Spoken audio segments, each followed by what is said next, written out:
On a vu dans les précédents épisodes quelques techniques de vote qui permettaient à l'Athènes antique de faire respecter l'égalité.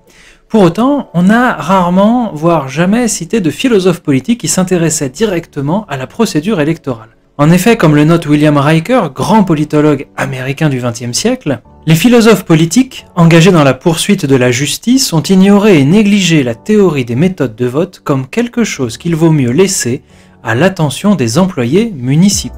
En effet, on ne voit jamais Aristote s'interroger sur la pertinence de la règle de majorité. C'est une donnée qui semble assez banale pour la décision collective et aucune réflexion philosophique n'y est apportée. Pourtant, les élections, ça ne manque pas, que ce soit dans l'Antiquité, on l'a vu, mais aussi au Moyen-Âge, et en particulier dans l'Église, qui a été une institution qui a véritablement joué le rôle de laboratoire d'idées pour les procédures électorales. Il y a eu différentes procédures de vote dans l'histoire de l'Église au Moyen-Âge, et si on prend le premier concile de l'Église, le concile de Nicée en 325, on a déjà deux méthodes qui coexistent. La première qui reprend la méthode du Sénat romain consistant à se mettre physiquement derrière la personne dont on soutient la proposition, et la deuxième qui est le vote par acclamation, un vote qui était par exemple utilisé par les Spartiates dans l'Antiquité. L'usage d'une procédure similaire à celle du Sénat romain n'est d'ailleurs pas très étonnante puisque c'est l'empereur Constantin qui a convoqué le premier concile de l'histoire de l'Église, le concile de Nicée, en tant qu'empereur et donc en tant que chef de la religion chrétienne. Mais si la règle de majorité peut nous paraître à nous, contemporains, évidente parce qu'on l'utilise très régulièrement, elle n'a pas toujours semblé la plus adaptée. Au niveau par exemple des élections épiscopales, on a toujours souhaité avoir un consensus. Parce que le consensus, c'est-à-dire l'accord de tous, traduit en quelque sorte l'Esprit Saint qui vient se manifester dans la volonté populaire. C'est pour ça que par exemple, beaucoup d'évêques ont été élus a clero et populo, comme on disait, c'est-à-dire par acclamation spontanée du peuple. L'Esprit Saint se traduisait alors dans ce consensus qui valait mieux qu'une règle de majorité parce que la majorité ça signifie qu'il y a une minorité donc que tout le monde n'est pas d'accord. Si le consensus est préférable en théorie, en pratique c'est par contre beaucoup plus compliqué. L'idée du consensus à travers l'histoire de l'Église vient d'ailleurs directement de la conception du droit civil qui était porté par les Romains à travers notamment le code de Justinien dans lequel on trouve cette affirmation selon laquelle quod omnes tangit ab omnibus tractare et approbari debet, c'est-à-dire ce qui concerne tout le monde doit être discuté et approuvé par tout le monde. Le code de Justinien est écrit en grec, mais c'est sous cette forme de traduction latine qu'est resté connu ce principe dans l'histoire de l'Église. Le consensus était tellement difficile à rejoindre que, en 1215, lors du 4e concile du Latran, a été décidé que, après collationnement, celui-ci sera élu qui aura obtenu le consentement soit de tous, soit de la majorité du chapitre, soit de ses éléments les plus qualifiés. On voit ici s'opposer trois conceptions de la décision collective.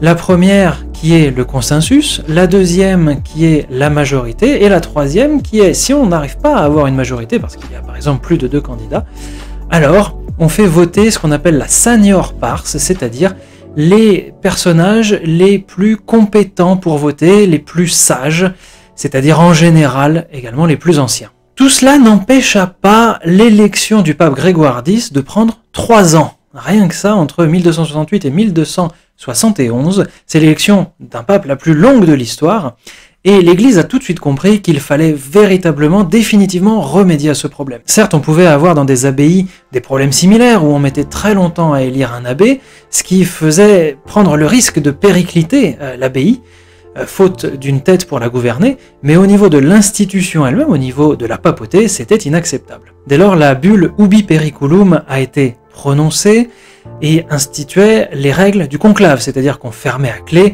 et on faisait en sorte que les cardinaux ne soient nourris que au pain et à l'eau pour les faire décider plus rapidement et que ça ne prenne pas évidemment 3 ans. En plus de cela, le principe majoritaire a été affirmé dès 1274 à travers l'idée selon laquelle non zeliat zelum nec meritiat meritum sed solum numeri ad numerum fiat collatio. C'est-à-dire, ni le zèle au zèle, ni le mérite au mérite, mais seulement le nombre au nombre soit comparé.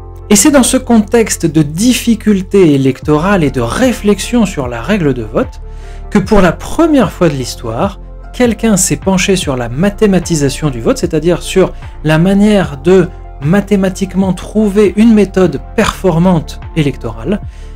Ce quelqu'un, c'est Raymond Lull, et ce n'est pas par hasard si c'est un missionnaire franciscain. Une fois ce contexte posé, on peut voir deux différences avec Athènes. Donc Athènes prévoyait une règle de vote qui assure un concept, c'est-à-dire l'égalité. Là, on va avoir maintenant la recherche d'une règle de vote qui assure deux choses complètement différentes. D'une part, il faut élire quelqu'un plutôt que personne. On ne peut pas se contenter d'un non-résultat. Il faut absolument aboutir à un résultat. L'institution en va de sa vie. Et deuxièmement, il faut essayer, autant que possible, d'élire quelqu'un qui soit la bonne personne pour le poste, que ce soit le poste de pape, que ce soit le poste d'abbé ou quoi que ce soit au sein de l'institution ecclésiastique. L'idée est d'avoir une qualité dans l'élection.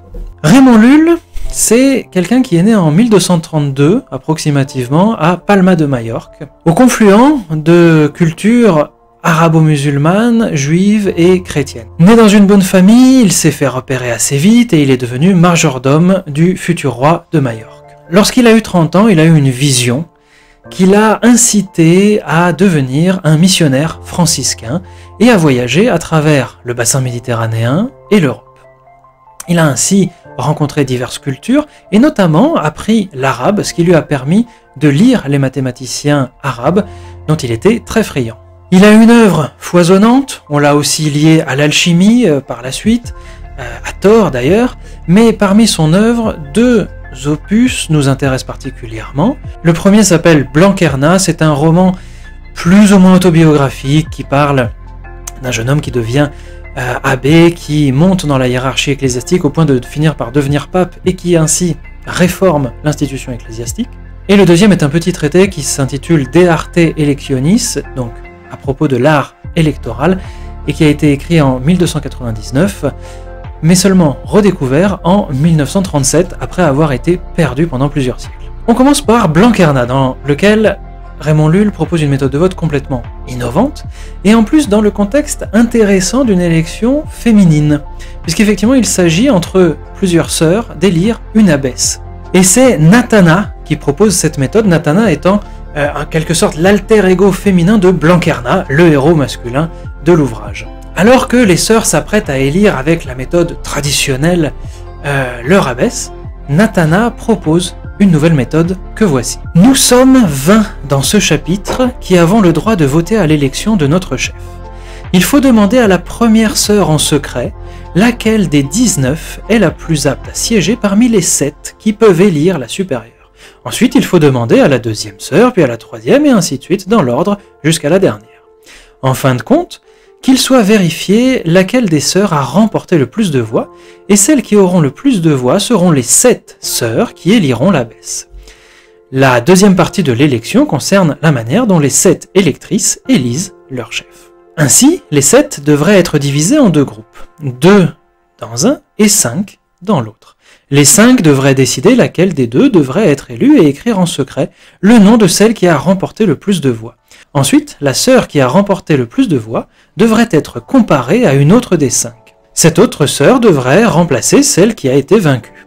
La sœur vaincue doit être mise à la place de la sœur qui est comparée à la première ou à la seconde. Cette procédure devrait être répétée dans l'ordre avec toutes les autres. Pour clarifier la méthode que Raymond Lull décrit en ces termes, il faut comprendre qu'il s'agit d'une élection en 2 tours. Lors du premier tour, on a 20 sœurs qui doivent déterminer 7 d'entre elles qui seront ensuite électrices de l'abbesse. Donc, on élit d'abord les électrices, puis ensuite les électrices qualifiées comme électrices éliront à leur tour l'abbesse. Lors du premier tour, chaque sœur compare une à une les 19 autres sœurs. En tout, on a donc 190 duels qui doivent être consignés. En effet, si on a n électeurs ou électrices, on va avoir n fois n-1 sur 2 duels à faire. À partir de là, on sélectionne les 7 sœurs qui ont remporté le plus de duels pour devenir à leur tour électrices de l'abbesse. À nouveau, on effectue des duels. Ici donc avec 7 sœurs, on va avoir n fois n-1 sur 2, c'est-à-dire 7 fois 6 sur 2, c'est-à-dire 21 duels à effectuer. Et comme lors du premier tour, la sœur qui obtient le plus de victoires lors de ces duels est élue abbesse. On verra dans une prochaine vidéo que cette méthode, décrite par Raymond Lull au XIIIe siècle, correspond trait pour trait à une méthode proposée par Borda en 1770. Borda n'avait pas connaissance du texte de Raymond Lull, il a retrouvé indépendamment cette méthode-là. Alors néanmoins, tout comme Borda d'ailleurs le remarquera plusieurs siècles après, cette méthode a un problème que Raymond Lull reconnaît lui aussi, c'est qu'elle est extrêmement fastidieuse. Avec simplement 20 personnes en début de procédure, on a 190 duels à faire, puis 21 en retenant 7 personnes pour élire l'abbesse. C'est strictement impraticable. Et c'est sans doute pour ça que Raymond Lull lui-même, en 1299, à Paris, alors qu'il était professeur magistère à l'université de Paris, a proposé une nouvelle méthode beaucoup plus légère. Dans son De Arte Electionis, il décrit en effet une simplification de la méthode de Blanquerna, que je vous lis. Soit B, le premier candidat à être entré dans l'église, C, le deuxième candidat, et ainsi de suite, jusqu'à K. Laissez les électeurs s'asseoir et laissez B et C rester debout sur les côtés. Puis, demandez à chaque personne assise lequel de B et C il préfère en tant qu'abbé, prieur ou évêque, et continuez jusqu'à les avoir tous interrogés. Les voix des différents électeurs sont alors comptées, et si B a plus de C, que C s'assied à sa place. Ensuite, soit D contre B. Laissez C se lever, et demandez à tout le monde lequel de B et D il préfère comme prélat, et si B a plus de voix, laissez D s'asseoir. Laissez E aller avec B et laissez C ou D ou un autre demander à chaque électeur en présence de tous lequel de B et E il préfère pour maître. Supposons que E bat B, alors que F se confronte à E, que C demande à chacun lequel de E et F il préfère pour supérieur, et ainsi de suite jusqu'à K. De sorte qu'avec K, l'élection se termine, que K gagne ou perde. Cette méthode est différente de la méthode de Blanquerna, et elle est d'ailleurs plus simple, parce qu'on ne procède pas à l'ensemble des duels. Si B est battu dès le premier duel face à C, alors B ne sera plus comparé aux autres candidats. Et c'est pourquoi, dès l'entame de son explication, Raymond Lull propose de classer les candidats par ordre d'ancienneté, du plus ancien au plus jeune. Ainsi, B, qui est le candidat le plus ancien, devra affronter, pour gagner l'élection, tous les candidats plus jeunes que lui. A l'inverse, K, qui est le candidat le plus jeune, pour gagner l'élection, ne devra gagner qu'un seul duel, à savoir le dernier. Le côté praticable de cette méthode d'élection est un avantage par rapport à celle de Blanquerna. Par ailleurs, le fait que le vainqueur gagne au moins un duel, au moins le dernier s'il s'agit de K, voire tous les duels successifs s'il s'agit de B, fait qu'il est impossible qu'un candidat gagne l'élection en étant le plus détesté par une majorité d'électeurs. Ça, c'est ce qu'on appellerait un perdant de Condorcet, comme on le verra dans une vidéo ultérieure.